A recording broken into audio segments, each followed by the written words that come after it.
irmãos e irmãs. Vamos abrir as nossas Bíblias aqui no livro de Apocalipse. Vamos ler os versículos 1 a 3. Semana passada nós tivemos uma pequena introdução acerca deste assunto, da Nova Jerusalém. Hoje vamos a mais um passo, porém eu gostaria de ler com vocês esses versículos iniciais aqui do capítulo 1, os versículos 1 a 3. Revelação de Jesus Cristo, que Deus lhe deu para mostrar aos seus servos as coisas que deveriam suceder em breve.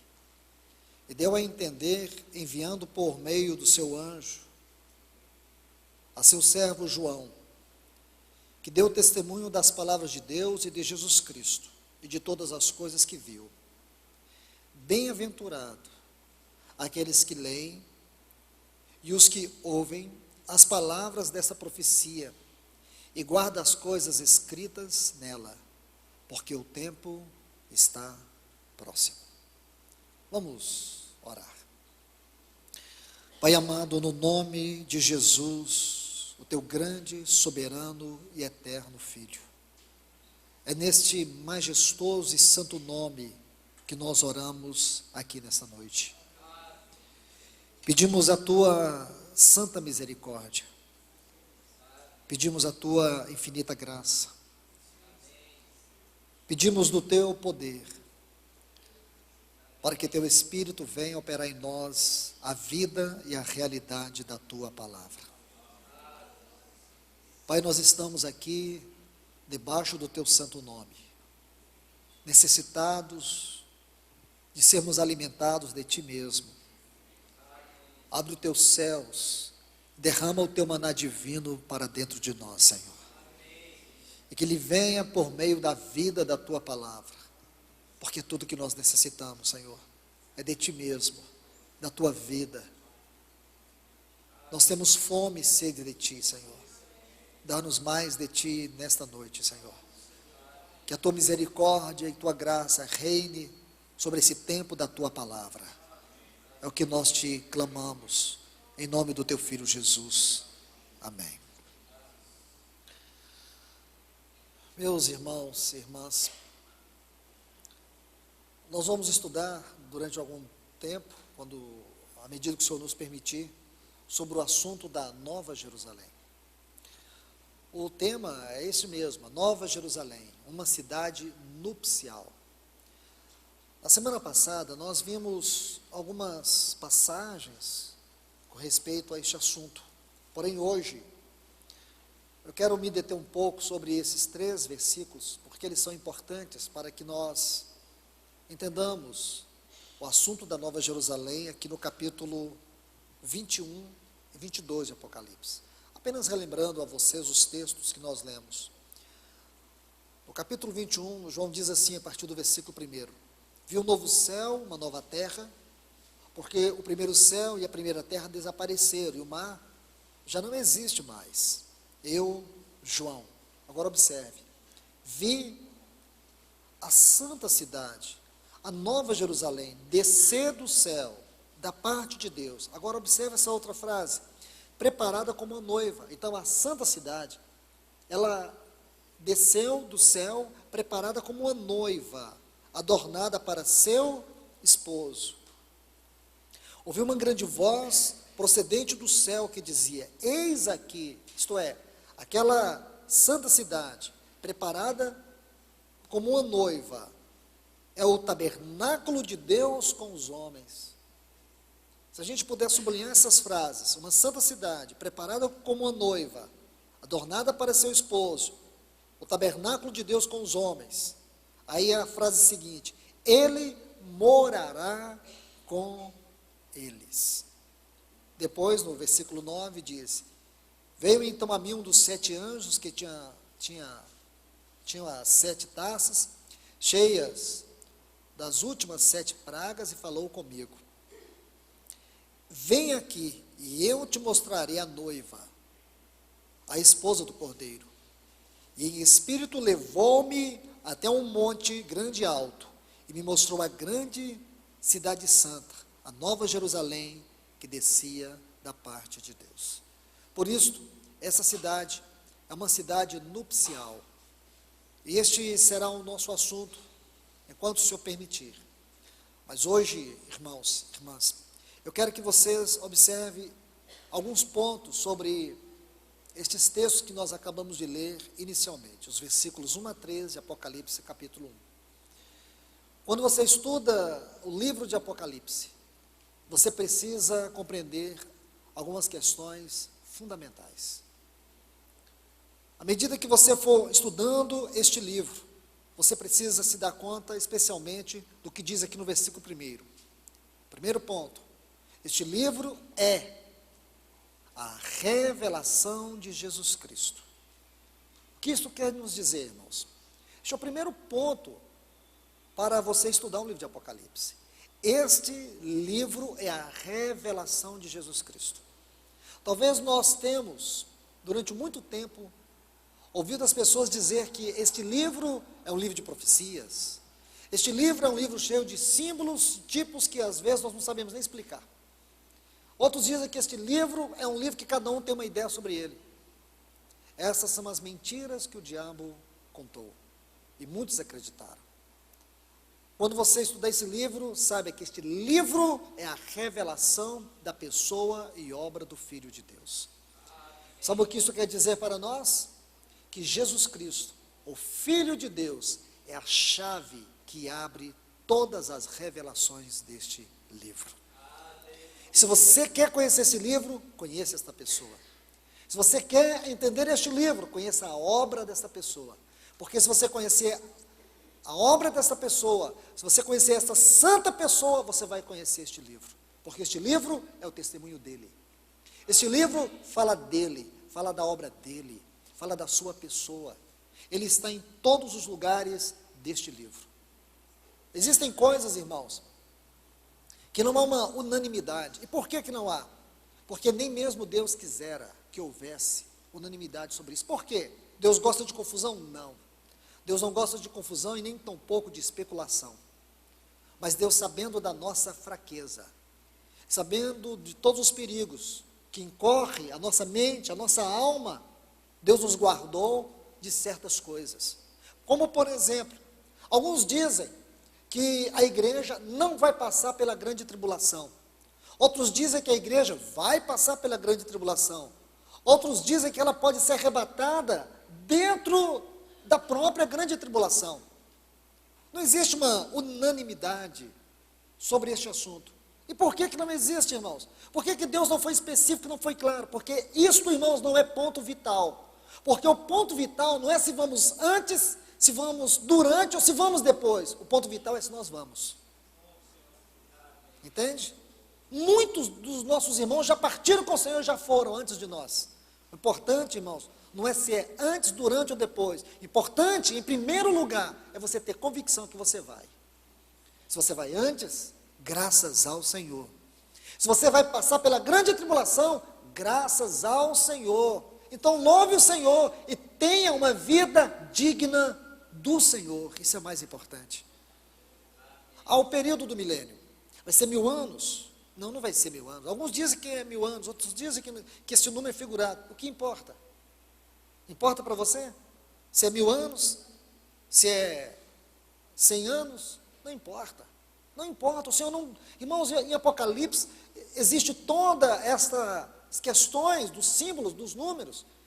Aí você vê que as pessoas perdem a essência e fica com as especulações. Então, isso, irmãos, se você acredita que é 1000 anos, amém. Se tem um irmão que não acredita, não critique ele. O importante é se você vai ou não vai reinar com o Senhor. Esse é o ponto vital, não é o tempo. Porque para nós, o que menos vai significar na eternidade é tempo. Porque lá na eternidade não terá o tempo. Entendeu? Então qual que é o problema, irmãos? Veja, o anticristo. Quem é o anticristo? O Senhor não revelou para nós. Alguns acham que é esse, é aquele, é aquilo outro. Alguns acham que é uma pessoa que vai surgir lá do mercado como europeu. Outros acham que é um dos governantes que está hoje em eminência no mundo. Alguns acham que é o Papa. Outros acham que não é pessoa nenhuma, é um sistema. Irmãos, importa para você quem é o anticristo, importa para você quem é Cristo. Você tem que conhecer quem é Cristo, não é quem vai ser o anticristo. Estão vendo, irmãos? Esses são os problemas que as pessoas encontram no livro de Apocalipse. Eu pergunto para vocês, quem está interessado nisso? Deus ou inimigo? Ou inimigo, irmãos? Porque Deus está interessado em que nós vejamos seu Filho neste livro. Então, primeiro ponto, este livro é a revelação da pessoa e da obra do Senhor Jesus. Olhe aqui, revelação de Jesus Cristo, que Deus lhe deu para mostrar. Vê se você consegue sublinhar essas duas palavras, revelação e mostrar. Deus quer mostrar, Deus quer revelar. Então, por um lado, Deus quer descortinar, por outro lado, Ele quer evidenciar pessoa e obra do seu Filho. Segundo ponto sobre o livro de Apocalipse, este livro é auto-interpretativo, ele é auto-explicativo. Não adianta você ler o livro de Apocalipse e querer interpretar este livro à luz de outros livros, a não ser que este livro seja a própria palavra de Deus, ou na própria palavra de Deus. Então, em primeiro lugar, saiba que este livro é autoexplicativo, ele é auto-interpretativo. Isso para nós basta. O que isso quer dizer? Que, se você deseja estudar o livro de Apocalipse, detenha-se na leitura deste livro. Se você não entendeu, leia 1, 2, 10, 100, leia 2 anos, leia 10 anos, leia 30 anos. Eu acho que muitos aqui estão lendo este livro há mais de 30 anos. Não é possível que você ainda não começou a entender. Aí o problema não está com o livro, está com você. Isso é sério, irmãos. Muito sério. Então, o segundo ponto é este livro é autoexplicativo, é auto-interpretativo. E o terceiro ponto que eu quero que você considere é que o livro de Apocalipse é o registro mais profundo e mais elevado dos pensamentos de Deus acerca do seu Filho, acerca da igreja e acerca do mundo. Então nós temos agora 2 pontos adicionais. O livro de Apocalipse é o registro do pensamento de Deus, em primeiro lugar, acerca da pessoa e obra do seu Filho, mas também acerca da igreja e ainda acerca do mundo. Porque aqui fala do juízo de Deus sobre as nações, aqui fala sobre a condenação dos ímpios. Então nós temos que saber que este livro trata dos pensamentos mais elevados de Deus. E mais ainda, não somente o registro do pensamento de Deus, mas a consumação do propósito de Deus. Poderíamos colocar até este como 4º ponto. O livro de Apocalipse, ele registra a consumação do plano de Deus, do propósito de Deus. Agora, queridos, vamos mais uma vez meditar nesse texto, nesse versículo 3, do capítulo 1. Bem-aventurados aqueles que leem, aqueles que ouvem as palavras da profecia e guardam as coisas escritas nela, pois o tempo está próximo. Aqui, nesse texto tão profundo, irmãos, eu creio que este texto seja a mais gloriosa exortação que nós podemos ter neste livro a princípio. Porque ele vai nos mostrar por 4 palavras, a maneira como Deus deseja chamar a nossa atenção acerca da natureza e do caráter deste livro. Por isso que não podemos entrar ainda no assunto do capítulo 21 e 22, sem antes passar por esse texto. Sabe por quê, irmãos? Essas 4 palavras, elas são perscrutadoras. Essas 4 palavras, elas vão investigar e revelar o nosso próprio coração, para nós mesmos, diante de Deus. Não é para ninguém ver, é para que nós, diante da luz da presença de Deus, possamos ver a maneira como nós temos tratado este livro. Então, por favor, vamos colocar cada uma dessas palavras aí em destaque. Se você puder, eu te encorajo, sublinhe cada uma delas. Observe agora, bem-aventurados. Se você for examinar cuidadosamente essa expressão, bem-aventurados ou felizes, no livro de Apocalipse você vai descobrir algo especial. Essa expressão, bem-aventurados, ocorre 7 vezes. Um detalhe interessante, nada neste livro está colocado ao acaso. Nada neste livro é aleatório. Nada neste livro está exposto de maneira comum. Se você estudar o número 7, você vai descobrir que este número, ele fala da perfeição da obra de Deus. No livro de Apocalipse, ele tem um aspecto mais singular ainda, porque não somente fala da perfeição da obra de Deus, mas porque essa perfeição da obra de Deus, isso está lá em Gênesis, quando Deus santificou o 7º dia, porque nele descansou. Então aqui nós temos algo a ver, que este número fala do prazer de Deus, do descanso de Deus, por ver sua obra consumada. Agora, no que diz respeito, essa expressão, bem-aventurados, ocorre 7 vezes. Vamos, por favor, se você quiser, anote cada uma delas, porque é importante. Vamos lá, a primeira ocorrência está aqui, nesse versículo 3. A segunda está lá no capítulo 14, versículo 13, a parte B. Bem-aventurados mortos, que desde agora morrem no Senhor. Na versão da Bíblia, a mensagem está assim, é uma bênção morrer assim. Então está dizendo, bem-aventurado aqueles que morrem no Senhor. Mas tem uma versão da Bíblia, chamada A Mensagem, está assim, bem-aventurado aqueles que morrem assim, isto é, morrem no Senhor. Capítulo 14, versículo 13, agora vamos para o capítulo 16, versículo 15. A parte B também do texto. Bem-aventurado aquele que vigia. Irmãos, irmãs, você sabe o que significa esse termo vigia aqui? A tradução desse termo vigia é estar atento para que não seja repentinamente surpreendido. Vigiar aqui, que você está vendo aí, tem essa conotação.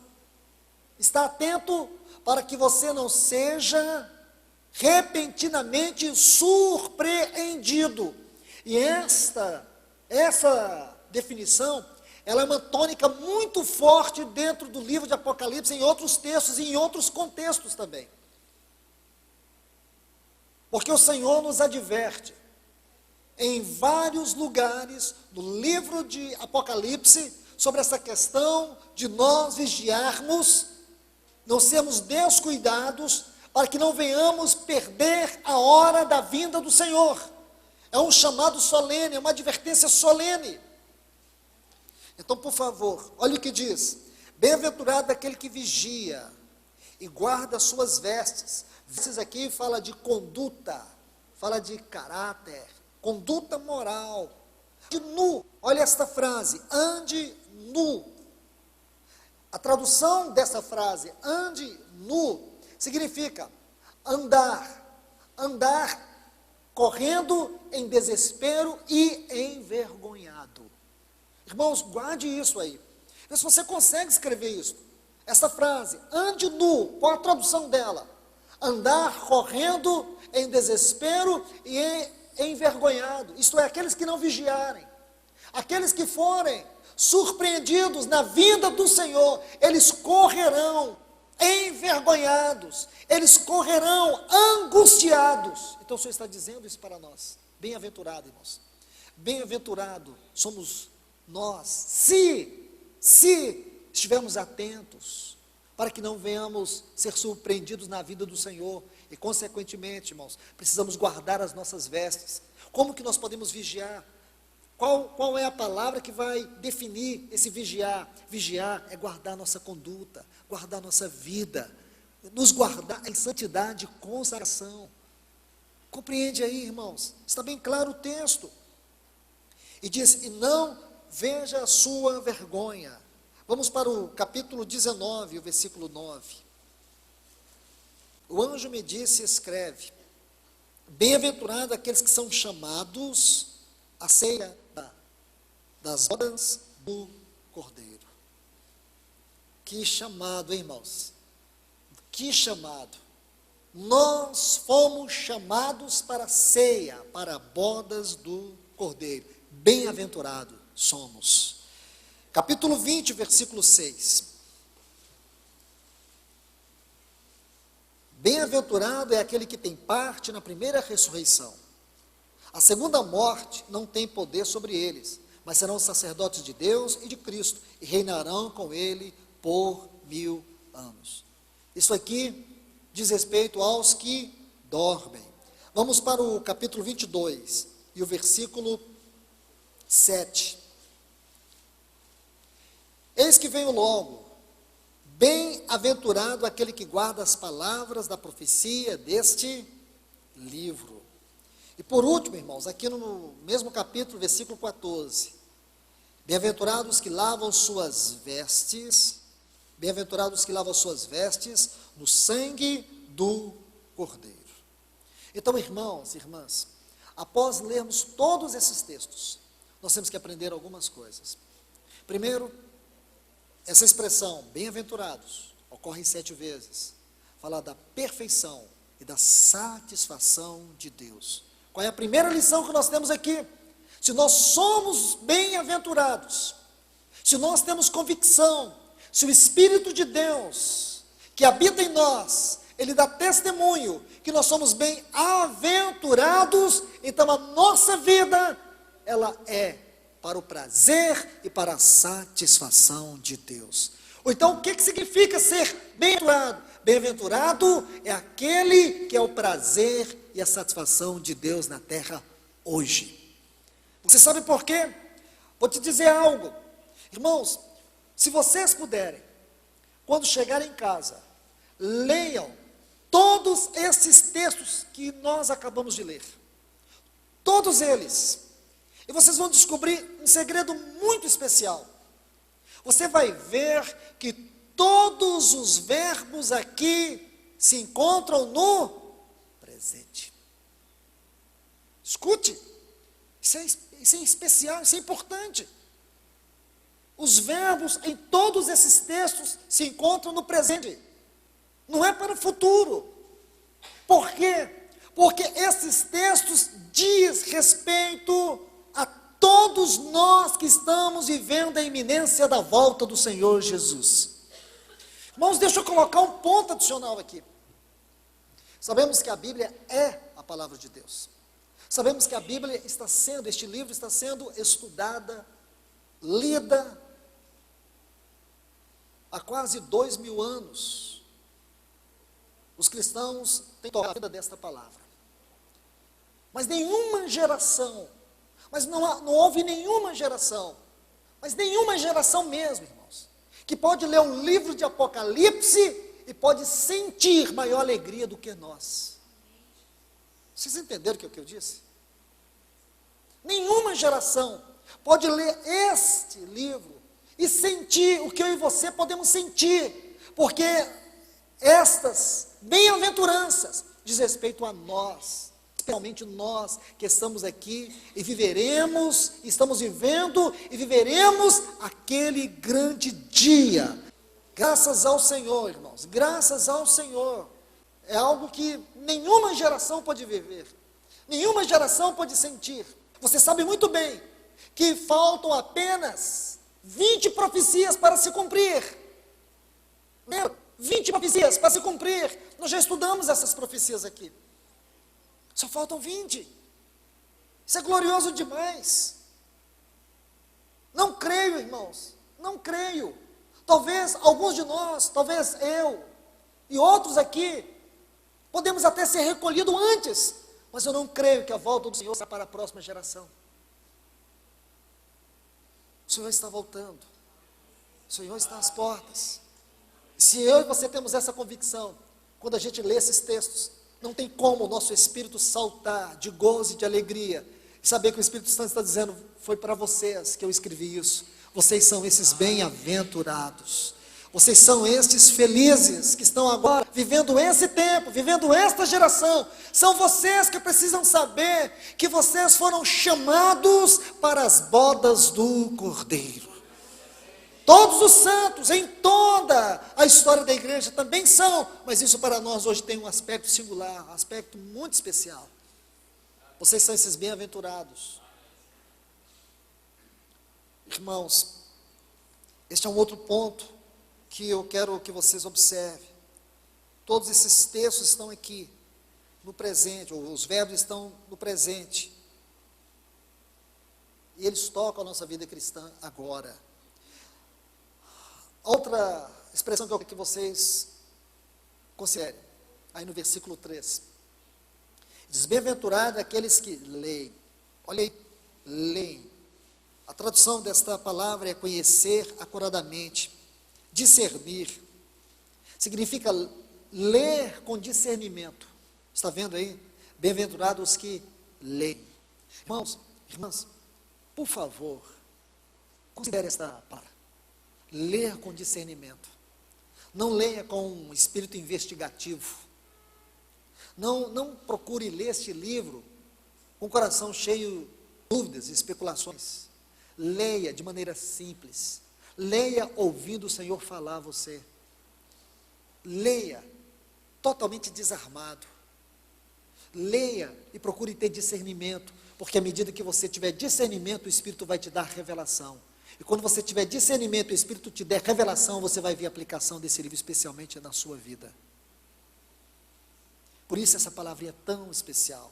Bem-aventurado aqueles que leem, aqueles que têm discernimento quando lê este livro. Muitas pessoas, quando leram este livro, a primeira coisa que eles quiseram foi escrever livro para dizer assim, eu recebi a revelação de Apocalipse.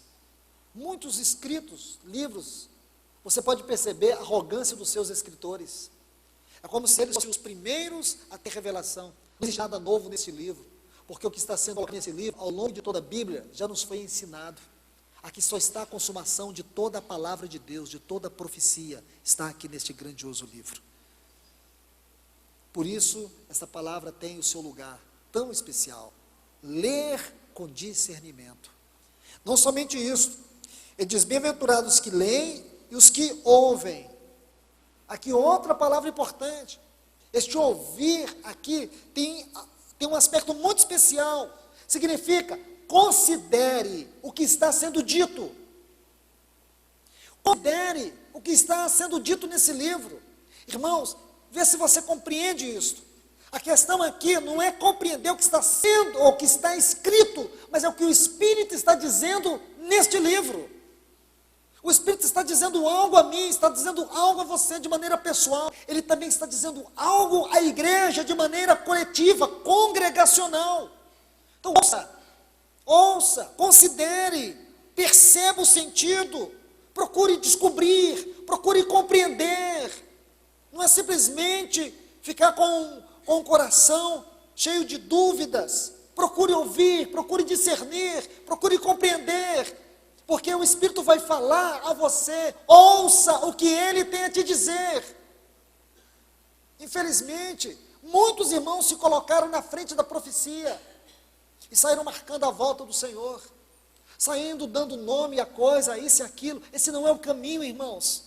O caminho aqui é encontrar a revelação de Cristo, o testemunho de Cristo, para satisfazer a nossa necessidade. As coisas estão claras, as coisas estão patentes. Este é um livro de revelação. Este não é um livro onde as suas verdades estão escondidas. Este não é um livro selado. Este é um livro onde todos os selos foram abertos. Alguém pode contestar isso? Claro que não, irmãos. O inimigo soube perverter a simplicidade da revelação deste livro, e muitos acreditaram na sua mensagem. Nós precisamos repudiar isso, ir aos pés do Senhor, e deixar que Ele, pelo seu Espírito, fale. E quanto a nós, olhe bem, nós temos que ouvir, considerar o que o Espírito está dizendo. Você vê, nos capítulos 2 e 3, 7 vezes, quem tem ouvidos, ouça o que o Espírito diz à igreja. Irmãos, Sabe quantas vezes aparece este vocábulo, segundo o seu original, neste livro? 43 vezes. 43 vezes. Sabe o que eu quero dizer para vocês? É uma das palavras mais importantes do livro de Apocalipse. Ouvir. Ouvir quem? Ouvir o que o Espírito diz. Porque qualquer pessoa pode subir aqui e pregar sobre Apocalipse. Mas se não for o Espírito, ele não vai dar testemunho no seu coração. Essa palavra nascerá morta dentro de você. Mas se é o Espírito, e você é um bem-aventurado, pode ter certeza que esta palavra será vida dentro de você. Deixe-me colocar um texto aqui, só para sombrear mais este termo. Aqui no capítulo 22, nós vamos encontrar esta palavra, e ela foi colocada aqui pelo Espírito Santo de maneira gloriosa. Capítulo 22, versículo 17, está assim: o Espírito e a noiva dizem, vem. Está um vem bem enfático. É um testemunho coletivo. É o Espírito e a noiva. Isto é, o Espírito e a noiva. Dizem, vem. Aquele que ouve. Está vendo aí a palavra? Aquele que ouve, diga, vem. Aquele que tem sede, venha. E quem quiser receber de graça a água da vida, venha. Agora você percebe aqui, aquele que conhece, discerne as palavras deste livro, o que eles dizem? Vem. Não é isso que significa essa palavra ouvir? Aquele que considera o que está sendo dito, o que ele vai dizer? Vem. Mas não é um vem comum. Não é simplesmente dizer, Senhor, vem, de maneira irresponsável. Porque quando ele diz vem, é porque o Espírito preparou a noiva. A noiva está preparada para dizer vem. Irmãos, deixa eu dizer algo para vocês. Será que a noiva hoje está preparada para dizer vem? Será que o Espírito está tão unido à noiva, a ponto dela, juntamente com o Espírito, porque os dois aqui falam de testemunho. Será que tem esse testemunho? Será que a igreja hoje pode dizer, Senhor, vem? Não. Não. A noiva hoje não está preparada para dizer vem. Ou está, irmãos? Alguém quer que o Senhor Jesus volte essa noite? Eu não quero que Ele volte hoje. Ele não pode voltar hoje. Eu gostaria muito, irmãos. Seria tão maravilhoso. Mas imagine se Ele voltar, como que Ele vai encontrar você? Como que Ele vai encontrar essa igreja? Uma igreja que não tem amado a sua volta e não tem apressado a sua volta, pode dizer vem? Ou não é sério isso, irmãos? Quando é que essa igreja vai começar a preparar suas vestes nupciais? Quando é que ela vai começar a tirar todas as máscaras da hipocrisia, da religiosidade, do falso evangelho? Quando é que ela vai tirar tudo isso? Vai se despir de tudo aquilo que não agrada e vai se vestir de maneira digna e vai dizer, vem, Senhor, vem, amado meu, vem. Entende, irmãos? Não é sério isso? Porque nós podemos fazer desse vem um chavão da nossa retórica religiosa, hipócrita, dizer maranata, maranata. Ora, como que nós podemos dizer maranata? Como que nós podemos dizer maranata, irmãos? Por isso que lá em Mateus 24 diz que o dia e a hora ninguém sabe. E logo o Senhor diz assim, como foi nos dias de Noé. Olha aí, irmãos, que chave que o Senhor nos dá. Esses dias de Noé que são importantes. Esse tempo preliminar à volta do Senhor que é importante, porque nesse tempo nós precisamos ajustar a vida, precisamos preparar, anunciar, precisamos amar a volta do Senhor, precisamos amar o Senhor. E amar o Senhor significa amar a sua palavra. Amar o Senhor é algo. Você pensa que amar o Senhor é cantar canções para Ele? Cantar canções para Ele. E muita gente pode cantar para não amar o Senhor. Porque diz que ama, guardar a minha palavra. Aqui é considerar o mesmo termo. João 14, 23. Observe o que o Senhor está falando, irmãos. Observe o que o Senhor está falando. Por isso, esse versículo 17, o Espírito e a noiva dizem, vem. O que isso quer dizer para nós, irmãos? Que união gloriosa é esta? É como se a voz do Espírito e da noiva fosse uma voz só, fosse um sentimento só, um coração só. Não será que o nosso coração aqui, dessa pequena comunidade de irmãos em Goiânia, será que o nosso coração bate na mesma sintonia do Espírito? Bate, irmão. Será que bate? Será que existe a mesma harmonia? Porque se existe, nós podemos dizer como igreja, vem. E cada um de nós, o que ele diz, aquele que ouve, aquele que dá estrita atenção ao que está sendo dito, também vai dizer, vem. Os que têm sede, vão correr e beber da água da vida. Mas por que não está havendo esse grande movimento, irmãos? Porque o Espírito não tem encontrado aqui uma noiva adequada. A noiva está despreparada, está imatura, está retardando o casamento. Ele está esperando, ele está lá esperando, 2000 anos que ele está esperando ela aprontar. 2000 anos, irmãos. Hoje ela está tão presa às coisas deste mundo, tão presa aos seus valores artificiais, superficiais, tão presa. Uma noiva que não ama orar, que não ama a palavra, que não ama a comunhão. Uma noiva cheia de máculas, de rugas. Oh, irmãos, que essa seja uma noite especial para mim e para você, para que a palavra sonde o nosso coração. O Espírito Santo é este que quer falar juntamente conosco, em uma só voz, vem, vem, amado meu, vem. Não como aquela noiva de Cantares 5. Eu dormia, mas o meu coração velava. O coração dela estava acordado, mas ela ouviu a voz do seu amado. O amado estava de fora, querendo entrar, mas ela estava pensando nela. Ela disse, já estou dormindo, vou me levantar? Já me lavei, vou sujar os meus pés? Irmãos, olha que cena esta de Cantares 5. É o coração da noiva hoje. Ele está vindo, ele quer entrar, ele quer desposá-la, porém ela não quer se levantar. Ela não quer se levantar. Irmãos, nós temos que nos levantar, porque a vinda do Senhor é iminente. Nós não podemos ser como aquelas virgens nécias, nós temos que ser como aquelas virgens prudentes. Veja a condição que está a sua candeia, a sua vida. Vê se você não está necessitando ser cheio do Espírito Santo. Entende?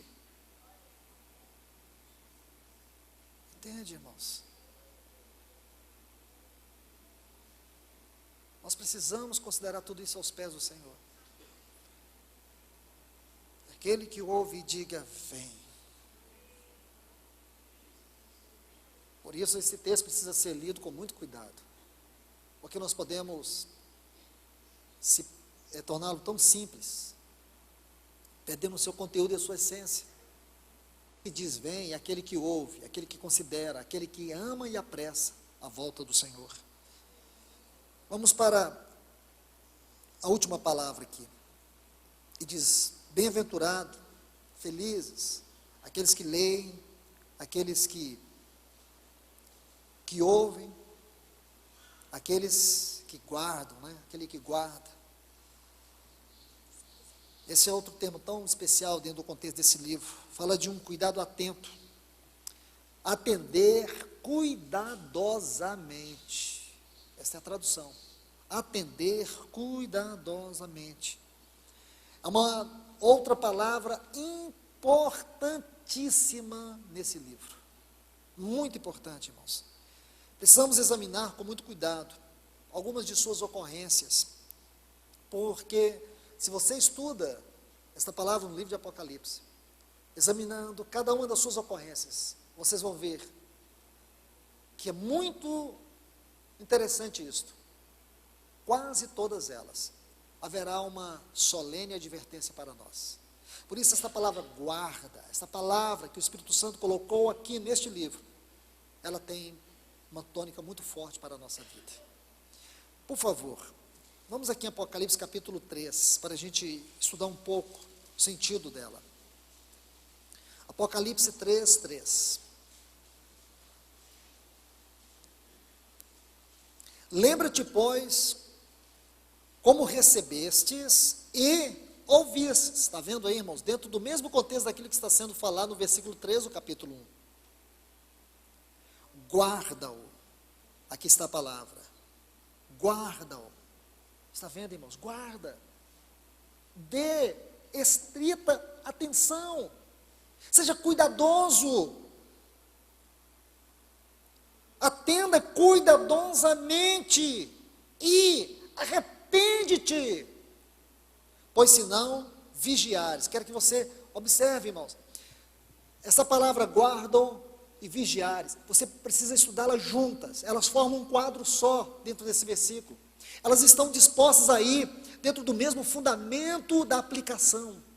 Então, por favor, ele diz, se não vigiares, isto é, se não guardares, porque quando você estuda essa palavra vigiar, significa dar estrita atenção, que é o mesmo sentido, é como se fosse o sinônimo de guardar, dar estrita atenção. Se você não der estrita atenção, virei sobre ti como ladrão, e não conhecerás o modo. Essa palavra modo é outra palavra muito importante, fala da natureza, fala da circunstância, do tempo da minha vinda. Está vendo, irmãos? Nós precisamos de coisas claras, precisamos de muita explicação, não precisa, o próprio texto é autoexplicativo, é autointerpretativo. Se você não guardar, se você não vigiar, você não vai ver. Eu vou vir de maneira repentina, e você não vai ver, você não vai discernir, você não vai compreender as circunstâncias que estarão em torno da minha volta. Está vendo, irmãos? A grandeza desse livro está nisso, ele é autoexplicativo. Vamos para o versículo 8 desse mesmo capítulo.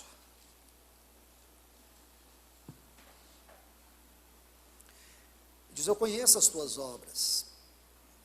Eis que tenho posto diante de ti uma porta aberta, a qual ninguém pode fechar. Porque ainda que tenhas pouca força, guardaste, olha a palavra aqui, a minha palavra, e não negastes o meu nome. No versículo anterior, versículo 3, vocês viram aí algumas expressões muito importantes. Agora, eu quero que vocês olhem para esse texto. Tens pouca força, entretanto guardaste a minha palavra. Que coisa tão especial, irmãos. Nós podemos ser tão pequenos, podemos nos sentir tão frágeis, podemos nos sentir tão incapazes, podemos nos sentir o pó do pó. Mas uma coisa nós não podemos, irmãos, é desprezar a palavra do Senhor. Entende, irmãos? Essa é a nossa salvaguarda. Você pode sentir a última pessoa depois do último. Você pode se sentir tão miserável, tão indigno. Mas uma coisa você vai ver, que esse texto diz, você não deve negar. Você tem que guardar a palavra do Senhor. E diz, guardaste a minha palavra e não negaste o meu nome. Essa palavra negaste aqui nos mostra a necessidade de guardarmos a palavra. O sentido dessa palavra fala de indiferença. Vou repetir mais uma vez. O sentido dessa palavra fala de desprezo. Desprezar a palavra do Senhor é desprezar o nome do Senhor. Não guardar a palavra do Senhor é desprezar o seu nome. Se você não ama a palavra, você está desonrando o Senhor, porque o nome do Senhor diz respeito à sua própria pessoa. O seu nome é o sinônimo de quem Ele é. É o sinônimo da sua própria pessoa. Negar o nome do Senhor é negar a sua pessoa. E quando é que nós podemos negar o Senhor? Quando nós deixamos de amar, de dar estrita atenção à sua palavra. Estou vendo a seriedade de tudo isto. Guardar a palavra vai nos prevenir de todo dano provocado pelo desprezo, pela indiferença. O que nos guarda da apostasia, o que nos guarda da indiferença, o que nos guarda de desprezar o Senhor, é amarmos a sua palavra e dar a ela o seu valor devido no nosso coração. Irmãos, à medida que o entretenimento foi chegando para as reuniões da igreja, a palavra foi diminuindo. A palavra não tem real valor. É muito comum hoje os pregadores pregarem contando piada, contando história e o povo rindo. Se você for no YouTube, você vai ver que aquelas mensagens onde os pregadores matam o povo de rir, tem 10 mil, tem 1 milhão de acessos. Mas quando você ou vai lá numa mensagem que tem um caráter profético, que tem um coração de Deus nela, 10 acessos, 20 acessos. Como pode, irmãos? Como pode? O que o povo de Deus está vivendo? Irmãos, eu chamo a atenção de vocês. Nós aqui neste lugar precisamos ir aos pés do Senhor e ver se realmente estamos aqui por causa do Senhor ou estamos aqui por causa de nós mesmos. Porque o assunto da Nova Jerusalém é algo muito especial. E o Senhor quer nos falar algo que não apenas vai nos confortar, mas que vai nos desafiar a viver a vida cristã de maneira integral e não parcial. Eu creio que é isso que o Senhor quer colocar em nós, irmãos. É nos enojar, é provocar náusea dentro de nós, por essa vida cristã superficial, e nos levar, nos desafiar a viver com a sua graça, pelo poder do seu Espírito em nós, a vida cristã de maneira integral. É começar a desentulhar o nosso coração de tudo aquilo que tem impedido o verdadeiro fluir do Senhor em nossas vidas. É tirar, irmãos, do caminho tudo aquilo que nos atrapalha a fluir para dentro do Santo dos Santos. Estão vendo, irmãos? Não é isso que o Senhor está nos falando? É. O que o Senhor deseja fazer, e o que o Senhor deseja nos dar antes da sua volta, é algo que não temos palavras. Não temos palavras para explicar isto. Queridos, para terminar, quero deixar 2 exemplos, e que isso seja de reflexão para vocês. Quero ser bem rápido na exposição desses textos, mas eu quero que vocês leiam esses textos aos pés do Senhor. Por favor, vão aos pés do Senhor e vejam se é isso mesmo. A palavra de Deus, ela tem uma tônica, ela tem um foco, ela tem uma direção. Ela tem uma direção tão certa que o Senhor diz assim: ela não voltará para mim vazia. Entende, irmãos? Não é só maravilhoso dizer que a palavra de Deus veio a nós, mas importante que essa palavra que vem a nós volta para Ele, e ela vai levar para Ele o resultado daquilo que ela está operando em nós, vida ou morte. A palavra pode operar morte? Não, mas ela pode condenar a própria morte que existe dentro de nós. Ela pode revelar a própria morte que está no nosso coração. Está vendo, irmãos? E é baseado nessa palavra que um dia Deus vai julgar nossas obras. Então, Romanos capítulo 8, veja se isso é isso mesmo, irmãos. Versículo 18 diz: porque considero que as aflições do tempo presente, eu quero que você pegue essa frase, tempo presente. Esse tempo presente era o tempo presente no tempo de Paulo. Quando Paulo escreveu esta frase, tempo presente, será que ele escreveu para aqueles irmãos daquele tempo? Claro que não, irmãos. Claro que não. Claro que não. Isso aqui é a palavra de Deus, com toda a realidade potencial que ela tem de vida, glória. Porque quando você vai interpretar esse texto, você tem que interpretar ele dentro da sua hermenêutica, da sua aplicação. E a quem essa palavra se aplica? Então vamos ver a quem ela se aplica. E do que ela está falando? Então existe um tempo presente aqui. Porque considera que as aflições do tempo presente, claro, eles viveram aflições naquele tempo, e muitas, mas o contexto aqui se refere a um tempo específico, a pessoas específicas e a um propósito específico. Dentro da sua potencialidade, glória e graça, essa palavra, de certa forma, se aplicou a eles, sim, mas a quem elas diretamente se aplica? A quem Paulo está falando? Então vamos ver a quem ele está falando. Não são comparáveis com a glória vindoura. Então, tempo presente, glória vindoura, que há de se manifestar entre nós. Esse nós aqui é quem? A quem esta palavra se aplica de maneira direta, objetiva? Pois a ardente expectativa da criação aguarda a revelação dos filhos de Deus. Ora, o que quer dizer ardente expectativa da criação? Que expectativa é essa que a criação tem? Por que a criação tem expectativa? Expectativa de quê? E outra, quem são esses filhos de Deus aqui? Se o versículo 19 está inserido no versículo 18, então o tempo presente e as aflições ali têm a ver com esses filhos de Deus. Ou não? Claro que tem, irmãos. Isso aqui não é um amontoado de letras, frases. Aí diz mais: pois a ardente expectativa da criação, aguarda a manifestação, a revelação, o descortinar desses filhos de Deus. A palavra filhos aqui é muito importante, porque a tradução dela fala de filhos maduros. Maduros.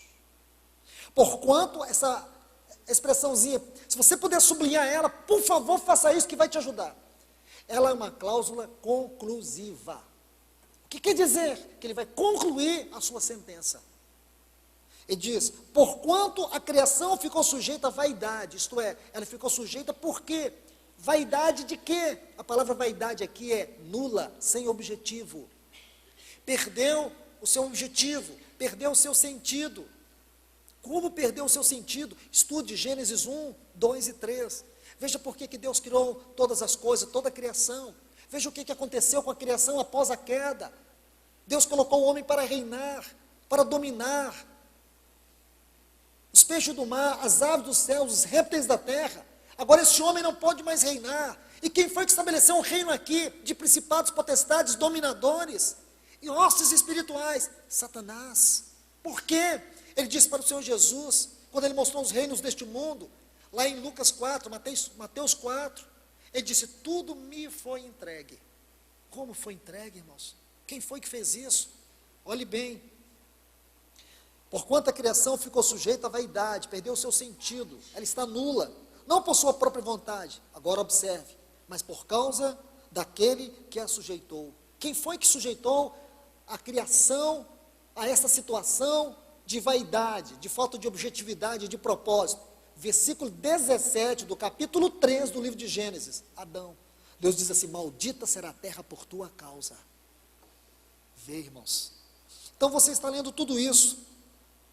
Aí, versículo 21, da mesma maneira a criação será libertada da escravidão, da corrupção. Ela vai ser libertada, vai. Um dia Deus vai libertar essa criação toda. Haverá um novo céu, uma nova terra. Mas primeiro Deus tem que libertar essa criação do cativeiro, da corrupção que ela está sujeita. Aí ele diz: e ela será libertada para a gloriosa liberdade dos filhos de Deus. Quando houver um novo céu e a nova terra, os filhos de Deus vão desfrutar do verdadeiro valor daquilo que é a criação de Deus. Aí versículo 22, porque sabemos que toda a criação geme, e está juntamente com dores de parto até agora. Então ela geme o quê? Ela geme para que haja a manifestação desses filhos maduros. Ela está cheia de expectativa, ela está com dores de parto, para que esses filhos maduros se levantem. Estão vendo, irmãos? Quanta clareza, quanta luz. Aí ele vai dizer: não somente ela, versículo 23, nós também gememos, aguardamos em nosso íntimo o que? A adoção, a esperança, nós mesmos esperamos a adoção, a redenção do nosso corpo. Um dia nós esperamos que aconteça tudo isso, irmãos, quando esse corpo corruptível será revestido da incorruptibilidade, e em nós será tragada a morte pela vitória. Quando isso acontecer, toda a criação será libertada do cativeiro da corrupção, e nós seremos libertados do cativeiro deste corpo suscetível à fraqueza, à queda, a todas as suas situações vulneráveis. Quando isso acontecer, irmãos, a morte será tragada pela vitória. Deus terá esmagado Satanás debaixo dos nossos pés, e todas as coisas serão trazidas novamente à centralidade e ao encabeçamento do Filho de Deus. Está vendo? Agora, irmãos, você vai lendo isso, aí chega no versículo 26 e diz: e da mesma maneira. Por que essa frase da mesma maneira? Por quê? Da mesma maneira que a criação geme, da mesma maneira que eu e você estamos gemendo. Qual é o Filho de Deus que tem o Espírito Santo habitando nele? Não geme, não se entristece de ver esse próprio corpo, de ver tantos aspectos vulneráveis do nosso caráter, do nosso ser. Quem está feliz, irmãos, vendo a carne muitas vezes nos abater? Quantas vezes somos vencidos por ela? Quantas vezes somos derribados por ela, sentimos enfraquecidos muitas vezes na nossa própria carne? Quem está feliz tendo o Espírito de Deus dentro de si? Ninguém. Mas vai chegar um dia, irmãos, que o Espírito de Deus, que o Santo Espírito de Deus, de forma mais plena, vai nos habitar de maneira mais gloriosa, porque nós receberemos um corpo glorificado, um corpo que não vai experimentar mais limites na carne, não vai experimentar mais limites. Esse corpo de glória será o nosso novo corpo, e nós estaremos eternamente com o Senhor.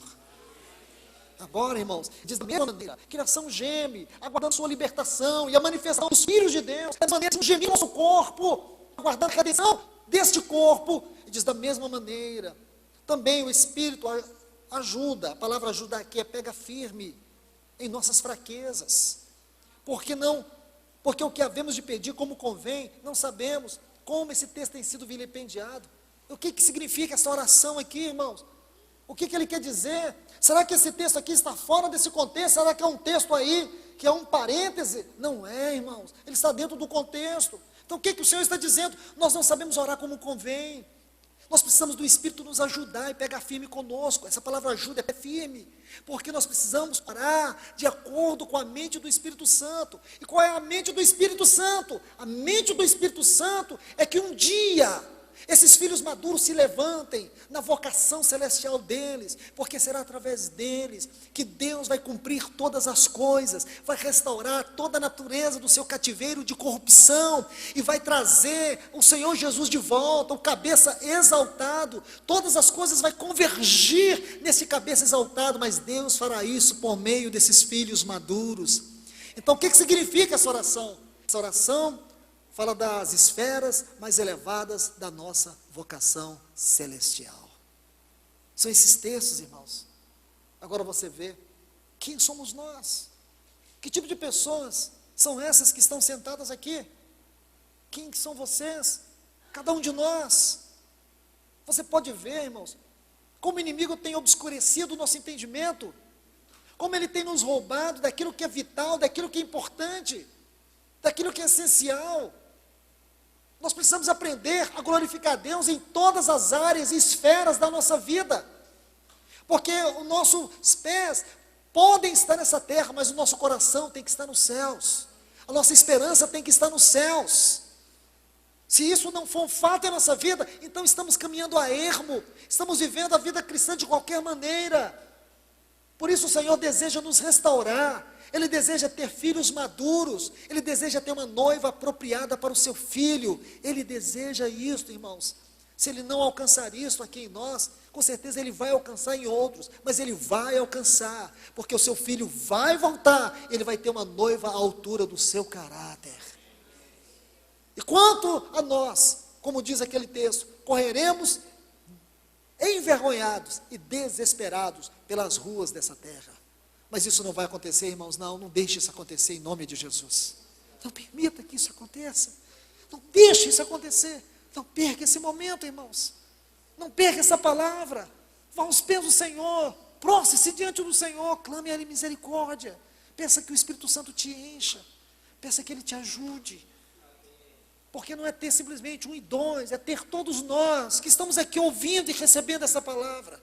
Considere tudo isso diante do Senhor, irmãos, porque o tempo está passando, o tempo tem passado, são 15 anos a mesma mensagem. Não deixe que essa mensagem seja uma mensagem qualquer. Olha o que o Senhor diz para Ezequiel lá no capítulo 32, ele diz assim: você, sabe o que você se tornou para esse povo? Como uma canção de amor. Quando eles te ouvem como aquele que toca instrumentos. Você é simplesmente uma canção de amor. Mas a ruína vai chegar. E eles vão saber que teve um profeta nesse lugar. Irmãos, abre esse texto, eu preciso te mostrar algo. Pudessem considerar esse texto com todo o temor.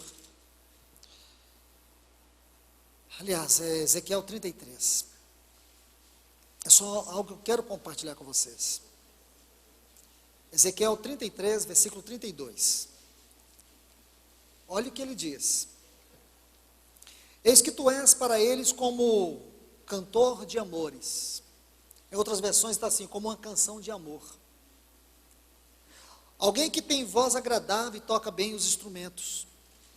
Assim que ouvem tuas palavras, porém não as praticam.